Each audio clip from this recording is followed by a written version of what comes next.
இந்த 11 ஆண்டு கால திட்டம் என்பது சாதாரணமாக சொல்லிவிட முடியாது.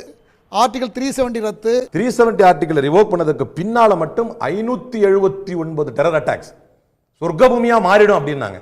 579 டெரர் அட்டாக்ஸ், 168 சிவிலியன்ஸ் இறந்திருக்காங்க, 247 ராணுவ வீரர்கள் இறந்திருக்காங்க. இதெல்லாம் யார் பொறுப்பு இருப்பா? முத்தலாக் தடை சட்டம், ட்ரிபிள் தலாக் அமெண்ட்மெண்ட் ஒரு சாதனையா சொல்றாரு. நான் கேக்குறேன், ட்ரிபிள் தலாக் அமெண்ட்மெண்ட் பில் வந்ததற்கு பின்னால எத்தனை முஸ்லிம் பெண்களுடைய வாழ்வாதாரம் உயர்ந்து விட்டதுன்னு ஸ்டாட்டிஸ்டிக்கலா ப்ரூவ் பண்ணுவாரா? குமார் சார் ப்ரூவ் பண்ணுவாரா? என்ன இதெல்லாம் ஒரு சாதனையா?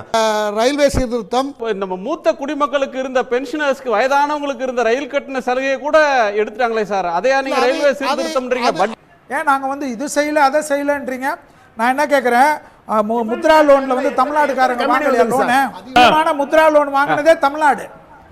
அது தெரியும். ஒரு நிமிஷம், முத்ரா லோன் மட்டும் அவர் சொல்றாரு, அதுக்கு மட்டும் பதில் சொல்றேன். உங்க அதாவது நிதியமைச்சர் கோயம்புத்தூர்ல என்ன சொன்னாங்கன்னா, நாங்க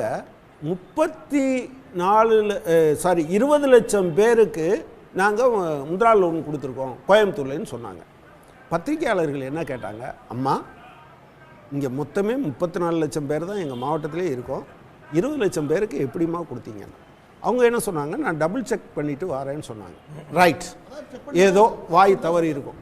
ஆனால் திருச்சி சிவா அவர்கள் பட்ஜெட்டில் பேசுகிறார், தமிழ்நாட்டுக்கு என்ன பண்ணீங்க அப்படின்னு.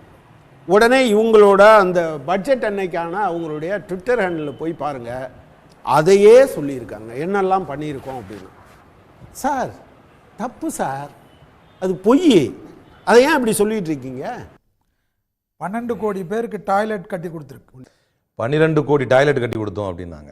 வேர்ல்டு பேங்க் ரிப்போர்ட் படி 2018 19 வரைக்கும் நான் ஃபங்க்ஷனல் டாய்லெட்ஸ் கட்டி தான் கொடுத்தாங்க. நான் பார்த்துருக்கிறேன், மேதா பட்கர் அவங்களோட சுற்றுப்பயணம் போகும்போது நான் பார்த்துருக்கிறேன். அந்த கிராமங்களில் 20% அது குறைந்திருக்கிறது. கட்டி கொடுத்துருக்கீங்க டாய்லெட், அதில் ஃபங்க்ஷனாக அது இயங்குதா அப்படின்னு. இன்னைக்கு எவ்வளோ பெரிய டிஜிட்டல் இந்தியாவில் எல்லாமே வாழ்றீங்க, அதை கொண்டு வரச்ச எவ்வளோ பேர் நான் பேசுனீங்க, அந்த டெக்னாலஜி வளர்ச்சி கொண்டு வரச்ச எவ்வளோ ஏளனம், எவ்வளோ கிண்டல்.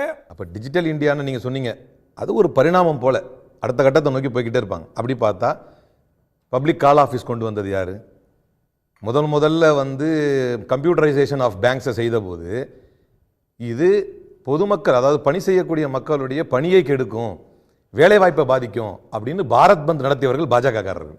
இப்போ தலைவர் ராஜீவ்காந்தி கம்ப்யூட்டரைசேஷன் ஆஃப் பேங்க் செய்த போது அவர் கம்ப்யூட்டரைசேஷன் செய்யலாம், நீங்கள் டிஜிட்டலை பற்றி பேசவே முடியாது. இப்போ 2019 பேசுகிறார், நான் ஒரு சங்கல்பம் வச்சிருக்கிறேன், 2024 நான் ரீச் பண்ணுவேன் அப்படின்னு அவரே பேசுகிறார். பேசும்போது என்ன சொல்கிறாரு, எல்லாருக்கும் வீடு கிடச்சிதா, எல்லாருக்கும் குழா கிடச்சிதா? ஏன் எந்த அளவுக்குன்னா, நீங்கள் எல்லாம் அதை பார்த்துருப்பீங்க, ஒரு பெண் 15.6 கோடி பேருக்கு டேப் வாட்டர் கொடுத்துருக்கு. ஹர் லோக்கு கர் பே ஜல் பே நல். அவர் சொல்றார், எல்லாருக்கும் வீடு கொடுப்பேன், அந்த வீடு மேல முகடு இருக்கும், அதுல எல்லாருக்கும் குழா இருக்கும், எல்லா குழாலையும் தண்ணி இருக்கும். இன்னைக்கு எல்லாருக்கும் வீடு இருக்கா? பேசுற எனக்கே சொந்த வீடு கிடையாது.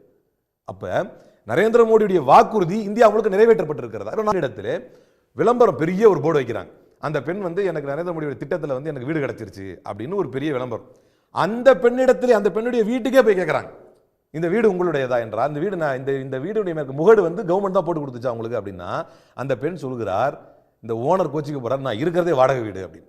ஆனால் அந்த பெண்ணை கொண்டு போய் விளம்பரத்திற்கு எடுத்து அந்த பெண்ணுடைய போட்டோ தூக்கி விளம்பரத்தில் போடுறாங்க. அப்படி இந்த அரசு கவனம் செலுத்தியது அத்தனையும் விளம்பரத்தில் கவனம் செலுத்தியது.